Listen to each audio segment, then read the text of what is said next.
Trump نے گزشتہ رات کہا تھا کہ وہ ایران پہ بہت سخت حملے کرے گا اور اپنے ان لفظوں کو وہ عملی جامہ پہنانے کے لیے جہنم کو ایران میں اتارنے کی کوشش کر رہا ہے۔ پاکستان کی خواہش کے باوجود اور عرب ممالک کی خواہش کے باوجود ہوا وہی ہے جو اسرائیل نے چاہا تھا، کیونکہ اسرائیل جو ہے وہ معاہدہ کرنا نہیں چاہتا تھا، اور یہ بات واضح طور پہ جو اسرائیلی میڈیا ہے اس نے بتا دی تھی، اور اس سارے تجزیے سے ایک ہی بات سمجھ میں آتی تھی کہ اگر معاہدہ ہوا تو نیتن یاہو کو یقین ہے کہ اس کا اقتدار بھی جائے گا اور وہ جیل بھی جائے گا، کیونکہ جو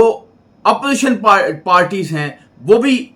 جنگ بندی کے خلاف ہیں، اور جو یاہو کے اتحادی پارٹی ہیں انہوں نے تو باقاعدہ دھمکی دے دی تھی کہ لبنان میں جنگ بندی نہیں کرنی، تم نے ٹرمپ کو نو کہنا ہے اور بڑا نو کہنا ہے۔ اور